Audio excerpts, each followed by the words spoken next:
My biggest fear would be when the first comes and I don't get the rent. I found that my tenant had dumped concrete down my toilet. Can you believe Fair Housing fined me $5,000 for that? How do you onboard your tenants? What do you do? I don't even know if I do it right. If you're a landlord, don't just rent, rent perfect. The Rent Perfect podcast with property expert and private investigator, David Pickron. Well, hello and welcome to another episode of the Rent Perfect podcast. Hey, Scott, I just got my hair cut. Really? And, the gal down at Sports Clips, was telling me how much she wants to become a landlord and buy homes, and that she said the number one thing I learned from people that come in here and cut their hair is that real estate, this is a young girl, right? Is that real estate is the place to make money. And I've been cutting hair and I've been listening. I bought my first house, and now I'm ready to buy another one. Wow. That's awesome, huh? Yeah. I guess us investors are talking. I mean, good, and she's getting good tips at Sports Clips if you're buying houses off of cutting hair. I imagine over at the my wife's salon, they're probably not talking about, investments and buying, and you go over to the guy's kind of place, and that's great though. I love that she's moving forward with that. That's great. That's awesome. It's a little tough time right now to get into the investment world in the Phoenix market, Florida, Texas. There's a lot of places that prices are just really booming up right now, and it's interesting to see someone that wants to get into this business, because what we're going to talk about today is a lot of questions I've been getting asked lately. Is it time to sell? Is it time to get out of this business? But before we do that, let's have people subscribe, push the button down there, subscribe to our podcast, and we'll keep bringing you good material. Scott Aubrey's with us, our vice president. You've been with us for several times now on the podcast. I think you're just I'm becoming a regular, which is I think scary. What happens is the content or the topics are coming so quickly at us that I don't have time to invite and get a bunch of friends down here. So you're like default, Hey.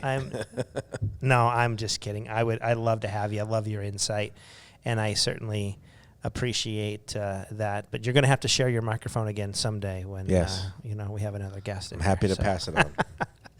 So the big question is, when do we sell our property? Is now the right time to sell our property? And I'm thinking about development. I'm thinking about history. I'm thinking about all these things to answer that question. And I know every morning when you drive into work, you pass these big silos that are in Gilbert, right? Yeah, they're just they're actually in my neighborhood. And they've been preserved by a developer. Yeah. Why in the heck did he keep the silos? I don't have. It could be like a nod to the past. It's a bit nostalgic, but I think for people that live in that area, the silos have become kind of an icon for us, and it is kind of it's kind of a calling card or a draw for people to come. Oh, I want to live by the silos. Right. So it's maybe it's a marketing piece, but I really think it's just a kind of a nod to the past. Yeah. So we're talking about Gilbert, Arizona, just a suburb right out of Phoenix, and as I grew up close by, Gilbert, the small town of Gilbert, was always the farming community. It's just where you went. Mm-hmm. It's where the farmers were. 5 acres, 10 acres, 500 acres of just raw land just being developed for alfalfa, food, all kinds of And we're still the crops. town of Gilbert. We haven't even become a city. Yeah. Right. We still designate ourselves as a town, which I think people want to think we are still this small town, but we're not. And we're over in population. We should be the city of Gilbert, but we want to keep this small town farming community kind of vibe. Mm-hmm. But are there any farms left? There's few and far between. Very few. Yeah. There is house, and house, and actually been a great place to invest over the years. But the reason that I bring that up is I'm thinking about back in the 50s, 60s, 70s in this small little town, and there's many of these towns across the United States. You know of one if you're listening to this podcast, where these silos started going up, and it started showing some development of land. So people saw these farming silos go up, and they're like, wow, someone just bought that land. They're turning it into.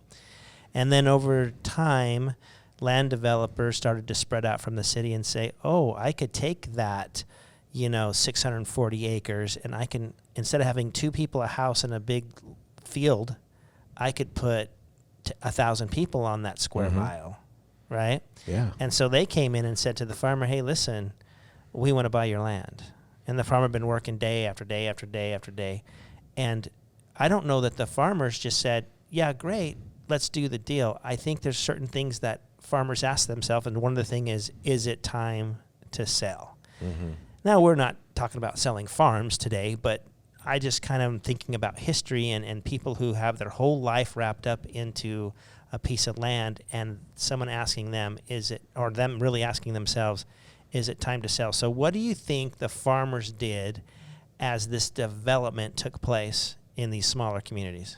Well, I mean, first and foremost, farmers like to farm. So farmers aren't getting out of the farming game, right? Right. But they have to start looking at and asking themselves the questions of, okay, so if I sell this land and I'm still a farmer, where am I going to go? What's my next direction? Right. Is there land further out that I'm going to go purchase and start anew and become a farmer out there? Or, I think that's the main question they have to ask themselves is, okay, if I sell this, what's next? What's next? And so when a lot of people ask me, hey, do you think now is the time to sell? Here's what's interesting over the years. When I was younger, I used to give you a definitive answer like I knew everything. Yes, it's time to sell. Yes, time to sell, yeah. The prices I know are everything. whatever, yes, time to sell, go.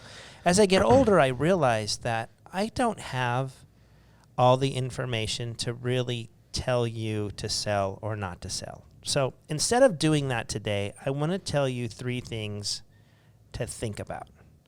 And I think when you analyze these 3 things in your mind, you'll be convinced yourself whether you need to hold or sell, and you won't have to ask anybody. Yeah. Okay? It's much more nuanced than just there's big dollar signs out there, I'm going to sell. There's a lot of nuance that goes into that decision. So I'm excited to talk about this. Like how old are you? What's your goals in the next 5 years? Yeah. What is your community doing? Is it rising in value? Is it declining in value?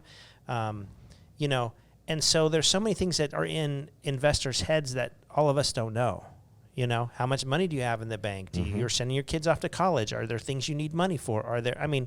There's just too much for me to say, yes, sell or don't sell. So number 1, I think everything really comes back to number 1. We're going to talk about 2 and 3, but it really all comes back to number 1 is, where are you going? Where are you going to put that money that you're going to get when you sell that investment? If you tell me I'm going to put it in the bank, I'm going to tell you with inflation nowadays and us losing the value of the dollar, that's not a super good investment right now. And people say to me, and we'll talk about this a little later, but they might say to me, but I want to liquidate and just get ready for this big crash. Well, you better be sure that there's a big crash coming, and I don't know that any of us know that. Because the more that money is in the bank, the more inflation hits, the more value you are going to lose in your, dollar bill. Right. In your investment. And so you want to know where you're going. If you know where you're going, so the farmer, when he knew he could find a place further down the road, and he knew he had enough room to house his dairy cows or, grow his alfalfa, and when he had his new setup kind of like, okay, I can go here, then it was real easy for him to go back to the developer and say, okay, we're moving in 6 months, we're moving in a year, or whatever. But he almost had to have the place to go to. So I'm in the middle of selling a home right now, and I will tell you, I kind of have something wrong with me, Scott. I treat my houses like they're my kids. I fall in love with my investments. And you've had this home for, 20 years? No, this one that I'm selling right now, I've only had for 5 years. Okay. And I've had many for that long, right? But I bought this in a foreclosure 5 years ago. Pretty good shape, fixed it up a little bit, but and I really like this property, and I'd really like to hang on to this property. But I got another opportunity just out of town building a couple more homes, and I need a little bit of capital. So, if I didn't have that project of building those 2 homes, I wouldn't be selling this. But since I need a little bit more capital to fulfill that investment, it makes it real easy for me to say, okay, I'm trading in 1 and I'm buying 2. 2 and 2, yeah. Right? So that makes it so super simple for me because I actually have a game plan. If I didn't have this other project going, I would still hold the property. That's just me thinking, how is my money best served? And I don't think right now, personally, and this is personal opinion, that we're going to see a big housing crash in our area. I'm not predicting nationwide. I mean, there are places that might have a housing crash, but right now in our area, too many people are moving in. We may experience a dip.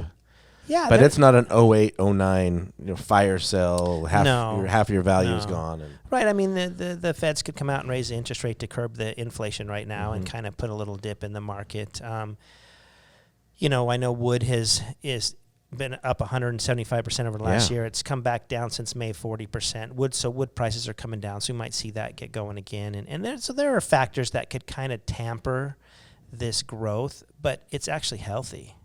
This growth that we've seen here is not healthy. It almost takes many investors out of the market. You know what I mean? Especially locally here. It's priced a lot of people out. We've talked about institutional buyers buying so much stuff and taking up inventory that there's a lot of things working against us. So number one, if you're thinking about selling, knowing where you're going to go with your money, right? It's the now what. Right. Right. Now what? Now what? You know. Number two, we get a lot of calls from people in Seattle, Chicago, Portland that are in areas that are so heavily regulated. At Rent Perfect, we try to give you tools and combat some of this regulation, but there is a point where this place is so unfriendly to landlords. Do we just get out? Yeah. And I would point you right back to number one, and I would say, yes, it probably is time to sell, but make sure you know what farm you're going to next. What area of the country do you want to be in? Go research and study. A lot of investors are moving to the Midwest right now. Over the years, we all moved out to the coasts, and now all of us are pushing back to fill in the Midwest, into Ohio and Indiana and Missouri, because there are still deals there. There are still people who need good housing there. There's still some affordable investment properties in that. And those areas are typically not regulated as much, right? Those areas are a little more free to do your business and go about things. So I think that's a great point. Yeah, and it's hard for some investors to invest outside of the known area. Yeah. I have like this rule of my investments are so many miles from me, and to say, hey, you're going to go buy a house in Toledo, Ohio.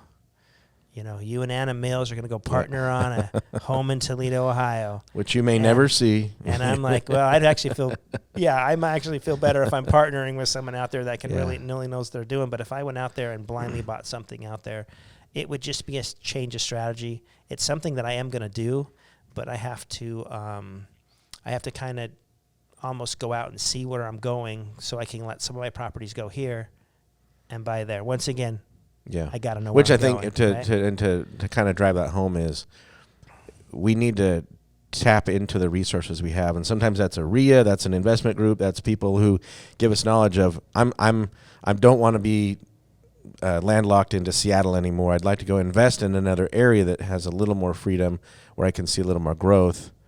How do I know what those? That's where I go to my national groups and go. Educate me, right? Yeah. I use what do you guys know that I don't know? Because my area where I'm at is kind of washed out. Right. And some of those people might say, "Oh, Dave, I've got a whole laundry list of investments to buy. I don't have enough money to buy them all." Yeah. Or enough buyers to buy them all. Yeah. Right? There's still room for you to come. Yep.